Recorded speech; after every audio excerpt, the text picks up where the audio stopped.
विद्यार्थी मित्रांनो नमस्कार. आज आपण राज्यशास्त्र पेपर नंबर 2 17/4च्या अभ्यासक्रमामध्ये मूलभूत राजकीय मूल्ये हे मॉड्यूल बघत आहोत आणि त्यातली तिसरी आणि शेवटची संकल्पना आज आपण बघणार आहोत, ज्याचं नाव आहे न्याय.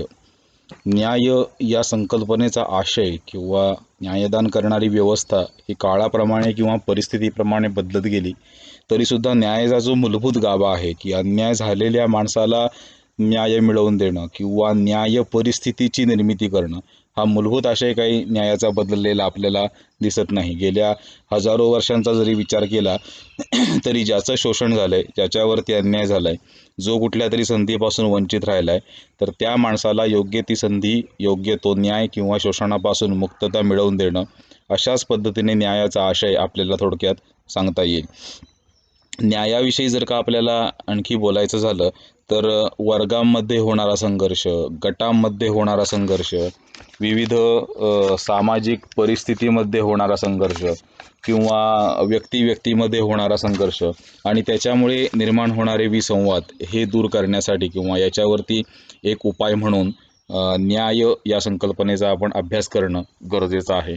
कुणीच कोणावरती अन्याय करू नये किंवा कुणाचंही शोषण होऊ नये अशी एक सुसंवादित किंवा सुसंवादित्व असणारी परिस्थिती निर्माण करणं हे न्यायाचं एक मुख्य उद्दिष्ट असलेलं आपल्याला दिसून येतं. तर विविध विचारवंतांनी आपापल्या विविध भूमिका न्यायाविषयी मांडलेल्या दिसतात. त्यातली एक महत्त्वाची, विविध परिस्थितीमध्ये विविध विचारवंतांनी न्यायाविषयी आपली मतं ही मांडलेली दिसतात किंवा त्याचा न्यायाचा अन्वयार्थ लावलेला आपल्याला दिसतो. त्यापैकी काही विशिष्ट लोकांची मतं आपण त्या ठिकाणी न्यायाविषयी जाणून घेण्याचा प्रयत्न करूया. आता प्लेटोने काय केलं तर विविध सामाजिक कार्यांच्या अनुषंगाने न्यायाचा अन्वयार्थ लावला. याच्यामध्ये 3 न्यायाची प्रमुख त्यांनी कार्य सांगितली. ते म्हणजे राज्यकारभाराचं कार्य, देशाचं संरक्षण करण्याचं कार्य आणि विविध वस्तूंचं उत्पादन करण्याचं कार्य. अशा सामाजिक 3 कार्य जी सांगितली तर त्याच्या अनुषंगाने त्याने न्यायाचा अन्वयार्थ लावण्याचा प्रयत्न केला. त्याच्या म्हणण्यानुसार प्रत्येक व्यक्तीच्या गुणानुसार आणि तिला मिळालेल्या प्रशिक्षणानुसार विशिष्ट कार्य देण्याचा किंवा विशिष्ट कार्य करण्याच्या प्रवृत्तीने समाजामध्ये सुसंवाद निर्माण होईल किंवा विसंवादाची परिस्थिती थोडीशी टाळली जाईल किंवा विसंवाद निर्माण होण्यापासून आपण स्वतःचा बचाव करू शकतो. अशा पद्धतीची त्याने संकल्पना मांडलेली आपल्याला दिसते. बेन आणि पीटर यांनी न्यायाची अशी व्याख्या केली आहे की जिथे सुसंबद्ध असा वेगळेपणा असेल तो वगळता सर्व व्यक्तींना समान वागणूक देणे म्हणजे न्याय. म्हणजेच काय की निसर्गतः सगळी माणसं समान नाही आहेत किंवा त्याच्यामध्ये त्यांच्या वय, उंची या सगळ्या गोष्टींमध्ये किंवा शारीरिक ठेवण यांच्यामध्ये मुळातच विषमता असलेली दिसते. त्याच्यामुळे तिथे न्यायाचा आपण विचार करू शकत नाही. म्हणून पीटर किंवा बेन असं म्हणतात की सुसंबद्ध असा वेगळेपणा म्हणजे ज्याचा संबंध व्यवस्थित आपण जोडू शकतो किंवा ज्याच्यामुळे कुणावरती अन्याय होतोय, कुणाला अन्याय होतोय, कुणाचं जरी शोषण होतंय, कुठलीही गोष्ट किंवा कुठलीही व्यक्ती एखाद्या संधीपासून वंचित राहते, अशा प्रकारची व्यवस्था निर्माण होत नाही. असा जर विसंगतपणा असेल किंवा तो वेगळेपणा असेल तेवढा वगळून सर्व व्यक्तींना समानपणे वागणूक देणे म्हणजे न्याय होय. म्हणजेच काय की पीटर यांच्यामध्ये किंवा बेन यांच्यामध्ये सर्व व्यक्तींना समान वागणूक ही बाब सुद्धा त्याच्यामध्ये महत्त्वाची आहे. म्हणजेच काय की सुसंबद्धपणा असलेला वेगळेपणा जर असेल तर तो तेवढा वगळायचा आणि मात्र बाकीच्या सगळ्या व्यक्तींना किंवा तेवढा एक मुद्दा बाजूला ठेवून बाकी सगळ्या व्यक्तींना समाजातल्या किंवा सगळ्या समाजाला योग्य पद्धतीने आणि समान प्रकारची वागणूक देण्याची व्यवस्था निर्माण करणं म्हणजे न्याय होय, असं पीटर आणि बेन यांनी सांगितलेलं होतं. टकर यांच्या मते काय आहे की 2 किंवा अधिक गटांमध्ये किंवा तत्वांमध्ये संघर्ष असणारी परिस्थिती असेल तिथे या गटात किंवा तत्वात योग्य संतुलन साधणे म्हणजे न्याय होय. म्हणजेच काय की कुठल्याही 2 व्यक्तींमध्ये किंवा 2 गटामध्ये काही मतभेद असतील किंवा काही संघर्ष निर्माण झालेले असतील तर ते संघर्ष दूर करून त्यातला काहीतरी एक मध्यम मार्ग निवडणे किंवा काहीतरी एक तत्व योग्य पद्धतीने त्यांच्यासमोर मांडणे किंवा दोघांचंही योग्य पद्धतीने बॅलन्सिंग करणे, याला काय म्हणतात, न्याय म्हणतात, असं टकर यांनी सांगितलेलं आहे. अशा पद्धतीने टकर यांनी सांगितलं की म्हणजेच काय की एखाद्या व्यक्तीने एखाद्या व्यक्तीला मारलं तर त्याच्या अगेन्स्ट त्याला शिक्षा होते. म्हणजेच काय की त्याने मारलं, ती चूक केली आणि ती चूक सुधारण्यासाठी किंवा परत अशा प्रकारची चूक होऊ नये म्हणून एखाद्या व्यक्तीला शिक्षा केली जाते. असं प्रत्येक गुन्ह्यासाठी की ज्या गुन्ह्यामुळे समाजाला किंवा तुमच्या ज्या कृतीमुळे समाजाला त्रास होतो, समाजामध्ये संघर्ष निर्माण होतात, अशी कुठलीही कृती जर का माणसाने केली तर त्याच्या अगेन्स्ट त्याला शिक्षा केली जाते किंवा त्याला दंड केला जातो. अशा पद्धतीने जी व्यवस्था असते त्याला न्याय म्हणतात असं यामध्ये सांगितलेलं आहे. त्यानंतर न्यायाची संकल्पना सांगताना अर्नेस्ट बार्कर यांनी असं म्हटलेलं आहे की राजकीय मूल्यांचा मेळ घालणे म्हणजे न्याय होय. म्हणजेच काय की जी काही राजकीय मूल्ये आहेत त्यांचा योग्य पद्धतीने मेळ घालणे म्हणजे स्वातंत्र्य आणि समता यांचा मेळ म्हणजे न्याय किंवा स्वातंत्र्य आणि समता यांना एकत्र केल्यानंतर न्यायाची स्थापना होते असं रॉल्स याने मांडलेलं आहे. तर तो मुद्दा म्हणजे जी काही राजकीय मूल्य आहेत तर त्यांचा योग्य पद्धतीने मेळ घालणे किंवा त्यांना एक सुसंबद्ध पद्धतीने एकमेकांमध्ये गुंफणे म्हणजे न्यायाची स्थापना करणे असं वारकर यांनी सांगितलेलं आहे. त्याच्यानंतर मॅरियम यांनी अशी एक व्याख्या केलेली आहे की सर्वानुमते जे योग्य आहे ते प्रत्येकाला प्राप्त करून देण्याची कार्यपद्धती आणि जाणीव असणारी व्यवस्था म्हणजे काय. म्हणजेच काय की समाजामध्ये सर्वांना जे मान्य आहे, सगळ्या समाजाला जी गोष्ट मान्य आहे, म्हणजे ज्याला विरोध करणारी कुठलीही प्रकारची व्यवस्था नाही किंवा ज्याला विरोधक कुठलाही नाही. सर्वानुमते या शब्दाचा अर्थ बहुमताने असा अर्थ होत नाही. बहुमताने याचा अर्थ कोणीतरी अल्पमतातले विरोधात असतात. त्याच्यामुळे सर्वानुमते म्हणजे सगळ्या लोकांनी मिळून एकमताने जे ठरवलेलं आहे किंवा जे योग्य आहे ते प्रत्येकाला प्राप्त करून देण्याची कार्यपद्धती आणि जाणीव असणारी व्यवस्था म्हणजे न्याय होय. म्हणजेच काय की ते प्राप्त करून द्यायचं आहे व्यक्ती. जी गोष्ट समाजाने ठरवलेली आहे ती गोष्ट समाजाला मिळाली पाहिजे. समाजाने जे तत्त्व मांडलेलं आहे त्या तत्त्वाला पाठिंबा कायद्याचा मिळाला पाहिजे किंवा ते तत्त्व राष्ट्राने मान्य केलं पाहिजे. अशा प्रकारची जी व्यवस्था आहे किंवा अशा पद्धतीची जी काम करण्याची पद्धत आहे आणि एकंदरीत या व्यवस्थेविषयी किंवा या विचारांची जाणीव आणि जागृती असणारा समाज किंवा जाणीव आणि जागृती असणारी अवस्था त्याला न्याय असं त्यांनी म्हटलेलं आहे. इथपर्यंत आपण न्याय म्हणजे काय हे बघितलं. न्यायाच्या विविध विचारवंतांनी केलेल्या विविध व्याख्या आपण पाहिल्या. त्यानंतर न्याय संकल्पनेची आपण वैशिष्ट्ये काही बघणार आहोत. त्यातलं पहिलं वैशिष्ट्य आहे की न्यायाची संकल्पना ही व्यक्तीमधील व्यवहाराशी संबंधित आहे. म्हणजेच काय की न्यायाचा प्रश्न जेव्हा निर्माण होतो त्यावेळेला दोन किंवा अधिक व्यक्ती त्या ठिकाणी एकत्र येतात तर त्याच वेळेला न्यायाचा प्रश्न निर्माण होतो किंवा त्या व्यक्तीवरती अन्याय होऊ शकतो.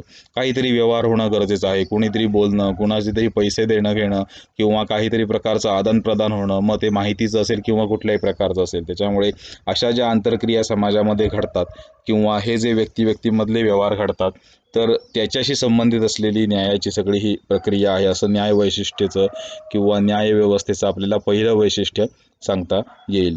त्यानंतर 2 नंबरचं वैशिष्ट्य आहे की वंश, धर्म, जात, पंथ, लिंग, जन्मस्थान अशा कोणत्याही कारणांवरून व्यक्तीत भेदभाव करणारी वागणूक दिली जाऊ नये हे न्यायाच्या संकल्पनेमध्ये अभिप्रेत आहे. म्हणजेच कोणाची जात, वंश, वर्ण, लिंग, धर्म, जन्मस्थान, तो दिसतो कसा, तो राहतो कुठे, तो आलाय कुठनं, या सगळ्या कुठल्याही गोष्टीवरनं किंवा तो कुठल्या धर्माचा आहे, तो कुठल्या जातीचा आहे, तो कुठला देव मानणारा आहे का देव मानणारा नाही आहे, या सगळ्या गोष्टीवरनं व्यक्तीमध्ये सार्वजनिक ठिकाणी कुठल्याही प्रकारचा भेदभाव केला जाऊ नये. असा पूर्वग्रह मनामध्ये ठेवून कुठल्याही प्रकारे व्यक्तीशी वागलं जाऊ नये. ही जी भेदभावाची वागणूक आहे तर ती दूर करणारी व्यवस्था म्हणजेच काय न्याय किंवा तो दूर करणं हे न्यायाच्या संकल्पनेमध्ये अभिप्रेत असलेलं आपल्याला दिसून येतं. त्यानंतर 3 नंबरचं वैशिष्ट्य आहे की जिथे संयुक्तिक असेल तिथे व्यक्तीत फरक करणे न्यायाच्या संकल्पनेशी विसंगत नाही. आता न्याय म्हणजेच सगळ्यांना समान वितरण करणं एखाद्या गोष्टीचं किंवा समान लाभ मिळवून देणं असा अर्थ अभिप्रेत नाही आहे. पैशाच्या बाबतीमध्ये भेदभाव आता न्यायाला अभिप्रेत आहेत किंवा ते न्याय मान्य आहेत. एखाद्याकडे पैसे जास्त असतात, एखादा श्रीमंत असतो, एखादा गरीब असतो. हा जो भेदभाव आहे, चांगल्या मार्गाने पैसे कुणीही कितीही कमवावेत, प्रत्येकाच्या क्षमतेनुसार, प्रत्येकाच्या कुवतीनुसार ते पैसे मिळवण्याचा आणि त्या पैशांचा योग्य पद्धतीने वापर करण्याचा अधिकार प्रत्येकाला आहे. त्याच्यामुळे असलेल्या व्यवस्थेचं सगळ्यांनाच सारखं वितरण असा त्याच्या न्यायामध्ये अभिप्रेत अर्थ नाही. संयुक्तिक असेल, जिथे योग्य असेल तिथे व्यक्तीमध्ये फरक जरी झाला तरी तो चालतो. ते न्यायाशी सुसंगत असलेली गोष्ट आहे. उदाहरणार्थ एखाद्या मोठ्या मंत्र्यांच्या गाड्यांचा ताफा असतो, तो बाकीच्या गाड्यांना सोडून बाकीच्या गाड्यांना थांबवून पुढे नेला जातो. याचं कारण त्याचं काम त्याच्यापेक्षा जास्त मोठं असतं किंवा महत्त्वाचं असतं आणि त्याच्यामुळे त्यांनी आपल्याबरोबर ट्रॅफिकमध्ये चालावं असं अभिप्रेत त्याच्यामध्ये नाही. याचाच अर्थ असा की त्यावेळेला आपल्याला असं वाटता कामा नये की आमच्यावरती अन्याय झाला, कारण ते न्यायाशी सुसंगत आहे. तो माणूस जर का तिथे पोचला तरच अनेक शेकडो हजारो जणांची कामं होणार आहेत किंवा ही सगळी प्रशासनाचा एवढा मोठा डोलारा सांभाळण्यासाठी ती व्यवस्था सक्षम होणार आहे. त्यामुळे योग्य तिथे तुम्ही भेदभाव केलात किंवा योग्य पद्धतीने फरक जर केलात तर काय अन्याय झाला असं काही मानण्याचं कारण नाही. फक्त तो योग्य ठिकाणी आणि योग्य वेळी होणं गरजेचं आहे. त्यानंतर अजून एक मुद्दा येतो की आरक्षण. आता काही जणांना आरक्षण असतं, काही जणांना आरक्षण नसतं. मग आरक्षण असलेल्यांना असं वाटतं की आरक्षण नसलेल्यांना असं वाटतं की आरक्षण असलेल्या व्यक्ती किंवा सामाजिक गट हे काही नको त्या पद्धतीने आरक्षणाचा वापर करतात, असे त्यांच्या मनामध्ये एक येणारी शंका असते की त्यांना काही आरक्षण आहे असा विचार मनामध्ये येतो. परंतु न्यायाच्या स्थापनेसाठी जे समाजात मागासलेले घटक आहेत किंवा ज्यांना पहिल्यापासून संधी मिळालेली नाही किंवा जे वंचित घटक आहेत, तर त्या सगळ्यांना बरोबर घेण्यासाठीची काहीतरी व्यवस्था निर्माण करणं म्हणजे आरक्षण देणं, त्यांना काही प्रोत्साहनपर पैसे देणं किंवा त्यांना काही मानधन देणं, त्यांना काही स्कॉलरशिप वगैरे देणं, ही गोष्ट न्यायासाठी आवश्यकच आहे. त्याच्यामुळे काही समाजातल्या इतर घटकांवर अन्याय झाला असं मानण्याचं काही कारण नाही. या उलट समाजामध्ये जर का न्यायाची स्थापना करायची असेल किंवा समाजामध्ये न्याय हे मूल्य रुजवायचं असेल तर समाजातल्या सगळ्या घटकांना एका समान पातळीवर आणून उभं करणं आणि त्याच्याकरता मागासलेल्या लोकांना किंवा वंचित घटकांना थोडासा मदतीचा हात देणं यामध्ये काही गैर आहे असं न्यायात वाटत नाही किंवा न्याय या संकल्पनेचा विचार करताना आपल्याला वाटू नये असं त्याच्यामध्ये अपेक्षित आहे. त्यानंतरचं चौथं वैशिष्ट्य आहे ते म्हणजे की न्यायाची संकल्पना व्यक्तीला प्रतिष्ठा प्राप्त करून देणारी कल्पना आहे. म्हणजेच काय की माणूस म्हणून तुम्ही जगण्यासाठी जी बाजूबाजूची परिस्थिती आवश्यक असते, तर याच्यामध्ये हक्क आहेत किंवा तुमचं स्वातंत्र्य आहे, या कुठल्याही स्वातंत्र्यावरती किंवा हक्कावरती जर का कोणी व्यक्ती घाला घालत असेल किंवा कोणी व्यक्ती त्याच्यावरती बंधने घालत असतील तर ती बंधनं दूर करण्याची व्यवस्था म्हणजे न्याय अशा पद्धतीने किंवा न्यायव्यवस्था असं एक चौथं वैशिष्ट्य न्यायाचं सांगता येईल किंवा न्याय या संकल्पनेचं सांगता येईल. व्यक्तीला सन्मानाने जगता यावं याच्याकरता न्याय ही बाब आवश्यक आहे. त्यानंतरचा पाचवं वैशिष्ट्य आहे त्याच्यामध्ये असं म्हटलंय की न्यायाची संकल्पना ही समतेच्या संकल्पनेशी निगडीत आहे. म्हणजेच काय की सामाजिक, आर्थिक, राजकीय विषमता असणे म्हणजे न्याय संकल्पनेचे उल्लंघन होणे असा अर्थ याच्यामध्ये त्यांनी सांगितलेला आहे. म्हणजेच काय की न्याय जर का स्थापन करायचा असेल किंवा न्यायस्थिती स्थापन करायची असेल, कोणावरतीही अन्याय होणार नाही, कुणाचंही शोषण होणार नाही अशा प्रकारची व्यवस्था जर का निर्माण करायची असेल तर तुम्हाला पहिल्या समतेच्या तत्वाचा पालन करावं लागेल किंवा समता हे तत्व तुम्हाला फॉलो करावं लागेल, तरच तुम्हाला न्याय संकल्पनेकडे जाता येईल किंवा न्याय संकल्पनेचा विचार तुम्ही करू शकता. त्यानंतर सहावं वैशिष्ट्य आहे की समाजामधील लोकांमध्ये बंधुत्वाची भावना अस्तित्वात असणे न्यायाच्या संकल्पनेमध्ये गृहीत आहे. आपण जे प्रतिज्ञेमध्ये म्हणतो की भारत माझा देश आहे आणि सारे भारतीय माझे बांधव आहेत, तर हे जे बंधुत्वाची भावना आहे किंवा आपण सगळे भाऊ भाऊ आहोत, आपण सगळे प्रेमाने एकमेकांच्या गरजा समजून घेऊन वागतो, दुसऱ्याला मदत करण्याची प्रवृत्ती आहे, आपण सगळे एक असलेल्याची भावना आहे, या सगळ्या भावना न्याय संकल्पनेमध्ये अभिप्रेत आहेत किंवा अपेक्षित आहेत.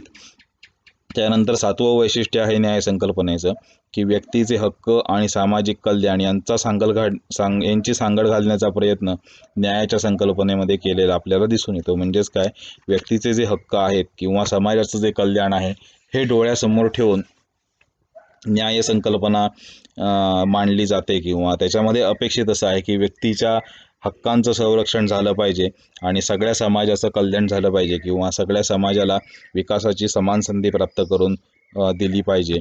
हक्कांवरती वाजवी बंधनं घालणं ही बाब न्यायामध्ये मान्य आहे किंवा ती बाब अपरिहार्य आहे न्याय व्यवस्थेसाठी. परंतु ठराविक गटांवरती किंवा समाजातल्या विशिष्ट घटकांच्या हक्कांवरती किंवा स्वातंत्र्यावरती मर्यादा आणायच्या आणि बाकी सगळ्यांना मात्र स्वैराचाराचा मार्ग अवलंबला तरी चालेल किंवा स्वैराचार करू द्यायचा, अशा पद्धतीची व्यवस्था न्यायामध्ये अपेक्षित नाही. पुरेशी बंधनं घालून व्यक्तीचे हक्क आणि सामाजिक कल्याण या दोन गोष्टी डोळ्यासमोर ठेवून जे काही करता येईल ते सगळं न्यायामध्ये अपेक्षित आहे. आत्तापर्यंत आपण न्याय संकल्पना, त्यांच्या व्याख्या आणि न्याय संकल्पनेची वैशिष्ट्ये आपण अभ्यासली. त्यानंतर पुढचा मुद्दा आपण अभ्यासणार आहोत, ज्याचं नाव आहे सामाजिक न्यायाची संकल्पना. आता सामाजिक न्यायाची संकल्पना म्हणजे नेमकं काय, तर पारंपरिक समाजामध्ये सामाजिक, आर्थिक आणि सांस्कृतिक विषमतेवर आधारित न्याय ही संकल्पना होती किंवा त्याची जी विभागणी होती न्यायाची किंवा न्याय देण्याची जी प्रक्रिया होती, तर ती प्रक्रिया सामाजिक, आर्थिक आणि सांस्कृतिक विषमतेवर अवलंबून असलेली आपल्याला दिसते. म्हणजेच व्यक्तीमध्ये भेदभाव केला जायचा, सर्वांसाठी न्यायाचं समान तत्व, अशा प्रकारची व्यवस्था त्या काळामध्ये नसलेली आपल्याला दिसून येते.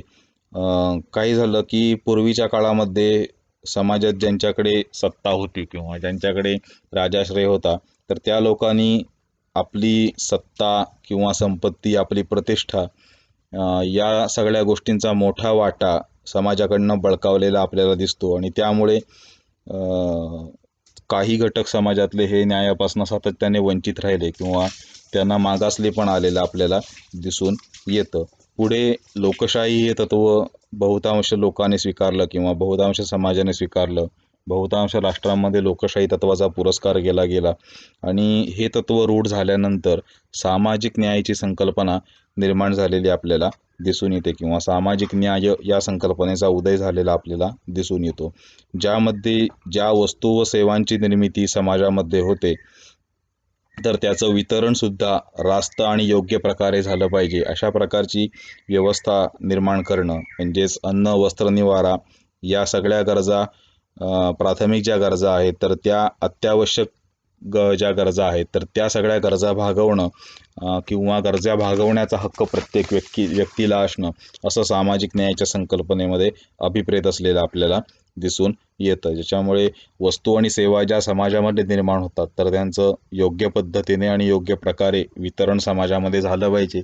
संधी सगळ्यांना समान पद्धतीने मिळाली पाहिजे, अशा प्रकारची काहीतरी व्यवस्था निर्माण करणं आवश्यक आहे किंवा अपेक्षित आहे, असं यामध्ये सामाजिक न्यायाच्या संकल्पनेमध्ये अभिप्रेत आहे.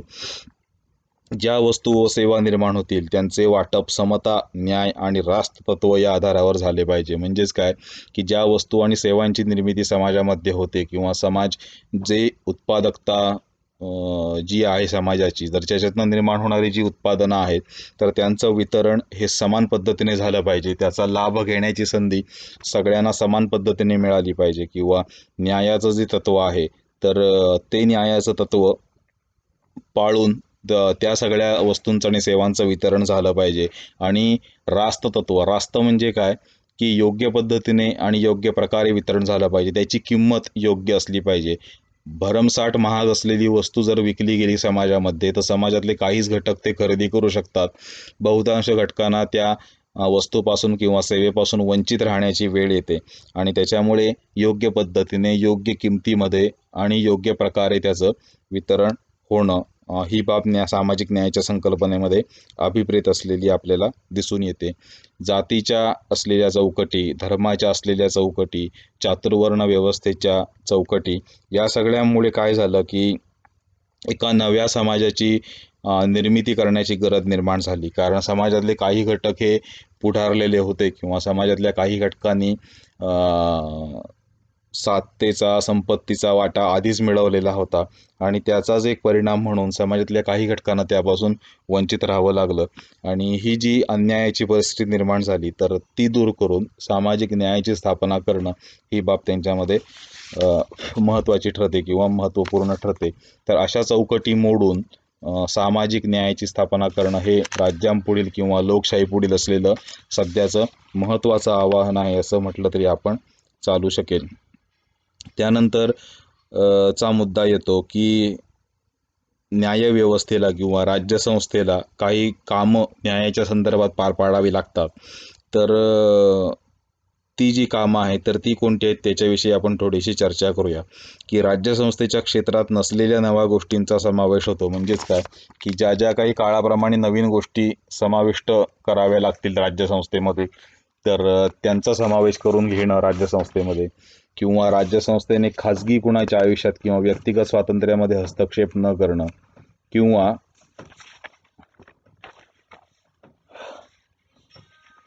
बंध स्वातंत्र्यवादी दृष्टिकोन जो स्वीकारावा लागला आहे तर त्याला मुरड घालणं, आणि स्वातंत्र्य आणि समता या तत्वांचं समाजामध्ये योग्य पद्धतीने व्यवस्थापन होईल किंवा योग्य पद्धतीने ती तत्त्व राबवली जातील या गोष्टीवरती भर देणं ही राज्यसंस्थेने कार्य पार पाडणं गरजेचं आहे. जेव्हा समुदायाचं हित आणि व्यक्तिहित यामध्ये अंतर्विरोध उभा राहतो त्यावेळेला समुदायाचं हित ग्राह्य धरून ते काम करणं हे सामाजिक न्यायामध्ये अपेक्षित आहे. एका व्यक्तीच्या हितापेक्षा बहुतांश लोकांचं बहुतांश कल्याण होतंय ना, ही बाब न्यायाच्या संकल्पनेमध्ये किंवा सामाजिक न्यायाच्या संकल्पनेमध्ये अभिप्रेत आहे किंवा अपेक्षित आहे. त्यानंतरचा मुद्दा आहे की 3 संदर्भात सामाजिक, आर्थिक आणि राजकीय अशा 3 संदर्भात सामाजिक न्यायाची संकल्पना ही विभागली गेलेली आहे. त्यातली पहिली आहे ती म्हणजे सामाजिक बाजू आहे. आता सामाजिक बाजूमध्ये जाती व्यवस्थेची जी असलेली उतरंड आहे त्याच्यामुळे उच्च जातीच्या लोकांनी कनिष्ठ जातीच्या लोकांवरती अन्याय करणं किंवा सामाजिकदृष्ट्या त्यांना अपात्र ठरवणं, स्त्रियांना समाजामध्ये हीन दर्जाची वागणूक मिळणं, त्यांना कनिष्ठ किंवा दुय्यम दर्जा प्राप्त होणं, या सगळ्या गोष्टींचा समावेश सामाजिक बाजूमध्ये झालेला आपल्याला दिसून येतो. आणि त्याच्यामुळे हे भेदभाव दूर करणं, ज्या व्यक्तींना संधी मिळाली नाही त्यामुळे त्या व्यक्तींना ती संधी प्राप्त करून देणं, किंवा विषमता जर का वाढीस लागली असेल तर ती विषमता रोखण्यासाठी प्रयत्न करणं, समाजामध्ये प्रबोधन करणं, ही बाब पण तेवढीच महत्त्वाची आहे. जे समाजातले दुर्बल किंवा वंचित घटक आहेत त्यांना सामाजिक न्यायाची संधी प्राप्त करून देणं, या गोष्टींचा समावेश सामाजिक बाजूमध्ये झालेला आपल्याला दिसून येतो. थोडक्यात काय की सामाजिक परिस्थितीमध्ये ज्या ज्या वेळेला आव्हानात्मक परिस्थिती निर्माण होतील तर त्या त्या वेळेला मानवी विवेकबुद्धीने दिलेले प्रति आव्हान हे जे अशा प्रकारची व्यवस्था निर्माण करणं म्हणजेच काय सामाजिक न्यायाची स्थापना करणं. आता सामाजिक न्यायाची दुसरी बाजू आपण बघूया, जी आहे राजकीय बाजू. आता प्रशासकीय किंवा अन्य क्षेत्रामध्ये सेवा प्रदान करताना किंवा सेवेमध्ये घेताना, सेवा या शब्दाचा अर्थ नोकरीमध्ये ठेवताना, मग ती शासकीय असेल निमशासकीय असेल, कुठल्याही प्रकारे भेदभाव व्यक्तीमध्ये करता येत नाही किंवा तुम्ही कुठल्याही व्यक्तीच्या बाबतीमध्ये भेदभाव करता येत नाही. तुम्हाला गुणवत्तेच्या निकषांवरती ती सगळी भरती तुम्हाला करावी लागते. मग आता जातीनिहाय आरक्षण असेल मग त्याच्यात परत आणखी मेरिट लागतं, मग त्या पद्धतीने तुम्हाला ती भरती करावी लागते. त्या त्या प्रवर्गातील आरक्षणाच्या त्या त्या व्यक्ती घेणं ही प्रक्रिया पण राबवावी लागते. त्याच्यामध्ये कुठल्याही प्रकारचा आणखी भेदभाव तुम्हाला करता येत नाही. त्यानंतरचा मुद्दा आहे की व्यक्तीच्या राजकीय अधिकारांचे मूळ प्रयोजन संपूर्ण समुदायाचे हित आहे. म्हणजेच काय की व्यक्तीला राजकीय हक्क प्राप्त का व्हावेत, तर राजकीय हक्क यासाठी प्राप्त व्हावेत की व्यक्ती स्वतःचा विकास करता करता समाजाचा पण विकास करते किंवा समाजामध्ये पण बदल घडवून आणण्याचा काहीतरी प्रयत्न करते. आणि हा जो व्यक्तीने चालवलेला प्रयत्न आहे तर त्या प्रयत्नामुळे समाजामध्ये न्यायाची स्थापना होऊ शकते. आणि म्हणून व्यक्तीचे राजकीय अधिकार हे अबाधित राहणे गरजेचे आहे. म्हणजेच एखाद्या व्यक्तीला जर का नेतृत्व करण्याची इच्छा असेल तर त्याला ती नेतृत्वाची संधी मिळाली पाहिजे.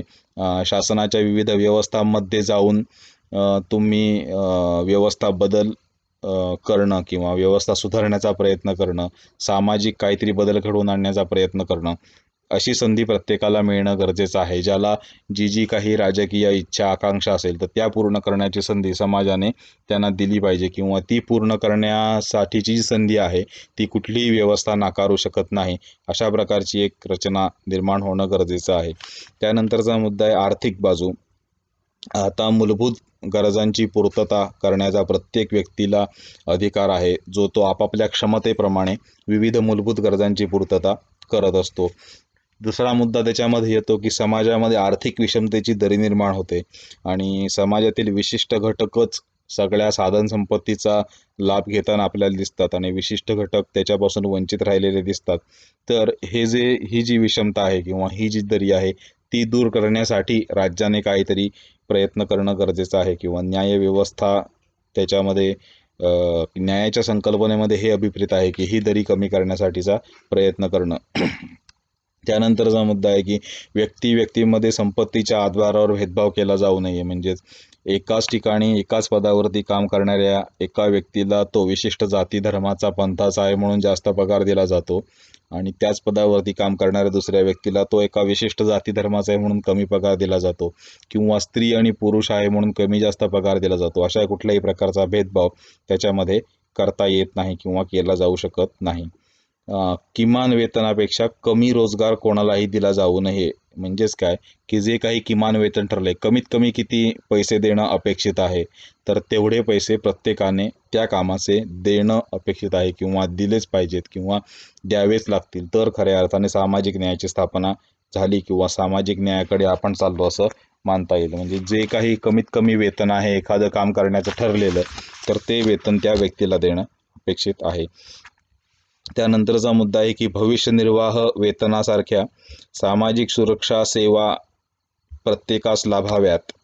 म्हणजेच काय की एखाद्याला वाटलं की भविष्यात आपण काहीतरी तरतूद करून ठेवावी आपल्या मुलांसाठी म्हणा, आपल्या स्वतःच्या आयुष्यासाठी किंवा आपल्या कुटुंबासाठी, तर अशा पद्धतीने भविष्यात येणाऱ्या ज्या काही समस्या आहेत किंवा आर्थिक जी काही अडचण आहे ती दूर करण्यासाठी विविध भविष्य निर्वाह वेतन किंवा भविष्य निर्वाह निधी हा विविध कामगारांकडून घेतला जातो, ज्याला PF असं म्हणतात. तर तशा प्रकारच्या सेवा किंवा तशा प्रकारची आर्थिक सुरक्षितता किंवा पूर्वी लोकांना पेन्शन मिळायची, आत्ताही मिळते. आता बहुतांश सेवामध्ये ती बाब बंद झालेली दिसते, परंतु पेन्शन मिळण्याची जी प्रक्रिया आहे म्हणजे नोकरीतून निवृत्त झाल्यानंतर सुद्धा तुम्हाला शासन काही पैसे दर महिन्याला देतं. तर अशा प्रकारची जी व्यवस्था आहे ती योग्य पद्धतीने राबवली जावी. कराची पद्धत योग्य असावी. ज्यांच्याकडे पैसा आहे किंवा ज्यांच्याकडे संपत्ती आहे तर त्या संपत्तीच्या प्रमाणात शासनाने कर भरणं आवश्यक आहे किंवा शासनाने कर घेणं अपेक्षित आहे किंवा आवश्यक आहे असं यामध्ये सांगितलेलं आहे. त्याच्यामुळे ह्या 3 बाजू आपण बघितल्या, सामाजिक, राजकीय आणि आर्थिक. अशा पद्धतीने आपण सामाजिक न्यायाची संकल्पना समजून घेण्याचा प्रयत्न केला. या संदर्भात आपल्याला माहिती आहे की अरिस्टॉटलने न्याय, दोषनिवारक न्याय, परिवर्तक न्याय अशा 3 प्रकारच्या संज्ञा न्यायाविषयी मांडलेल्या आहेत. जॉन रॉल्सने वितरणात्मक न्यायाचा पुरस्कार केलेला आपल्याला दिसून येतो, कारण स्वातंत्र्य आणि सर्वांसाठी न्याय मिळवण्याच्या हेतूने राज्यसंस्थेने अर्थकारणात हस्तक्षेप करायला पाहिजे हे तत्त्व त्याने स्वीकारलेलं होतं. त्याच्यामुळे अरिस्टॉटलचं हे तत्त्व खूप प्रसिद्ध झालेलं आपल्याला दिसतं. सामाजिक न्यायाच्या संकल्पनेमध्ये मुख्य गृहीतक हे आहे की व्यक्तीला मिळणारे उत्पन्न हे तिचे स्वतःचे नसून संपूर्ण समाजाचे आहे, त्यामुळे तिने ते स्वतःपाशी किती ठेवावे हे ठरवण्याचा संपूर्ण अधिकार समाजाला आहे. असं सामाजिक न्यायाच्या संकल्पनेमध्ये मूलभूत एक गृहीतक आहे. त्यानंतर न्याय हे बक्षिसांचे नीतिशास्त्र नसून क्षतिपूर्णांचे नीतिशास्त्र आहे असं एक विधान केलेलं आपल्याला दिसून येतं.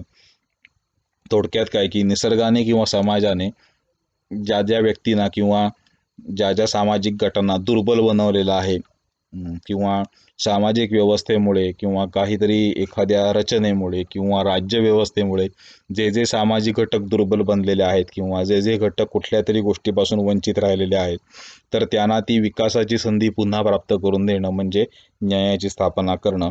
आणि आपल्या दैनंदिन आयुष्यामध्ये आपण वावरत असताना सुद्धा जर काही तत्वांचं पालन केलं तर आपण न्याय ही संकल्पना खऱ्या अर्थाने समजून घेतली किंवा दैनंदिन जीवनामध्ये त्याचं आपण उपयोजन केलं असं आपल्याला म्हणता येईल. आणि योग्य प्रकारे आपल्याला ते आपल्या दैनंदिन जीवनामध्ये करता यावं याच्याकरता स्वातंत्र्य, समता आणि न्याय ही तत्त्व म्हणून काय आहेत हे मुळात समजून घेणं आवश्यक आहे किंवा अपरिहार्य आहे. अशा पद्धतीने या मूलभूत राजकीय मूल्ये या मॉडेलमधले आपण 3ही मूल्ये आपण बघितलेले आहेत, ज्याच्यामध्ये स्वातंत्र्य, समता आणि न्याय अशा पद्धतीने आपण ते बघितलेलं आहे. आता ह्याच्यावरती न्याय या संकल्पनेवरती प्रश्न काय येऊ शकतात की न्याय संकल्पनेची वैशिष्ट्ये स्पष्ट करा किंवा सामाजिक न्यायाची संकल्पना स्पष्ट करा, सामाजिक न्यायाची सूत्रे सांगा, न्याय ही संकल्पना स्पष्ट करा. अशा पद्धतीने काही प्रश्न याच्यावरती येऊ शकतात. न्याय संकल्पना बघून आपण सामाजिक न्याय म्हणजे काय ती गोष्ट बघितली. तुम्हाला काही शंका असेल तर मला व्हॉट्सअप करा. मी त्याचं लवकरात लवकर उत्तर देण्याचा प्रयत्न करेल. आणि पुढील टॉपिकमध्ये आपण लोकशाहीची मूल्य किंवा लोकशाही हा टॉपिक आपण त्याच्यामध्ये बघणार आहोत. ज्याच्यामध्ये लोकशाहीची मूल्य आपण बघू, लोकशाहीचे सिद्धांत आपण बघू आणि त्याच्याविषयी थोडीशी आपण चर्चा करण्याचा प्रयत्न करू. इथे आजचं लेक्चर संपलं. धन्यवाद. तुम्हाला काही शंका असेल तर मला व्हॉट्सअप करा. मी त्याचं लवकरात लवकर उत्तर देईन.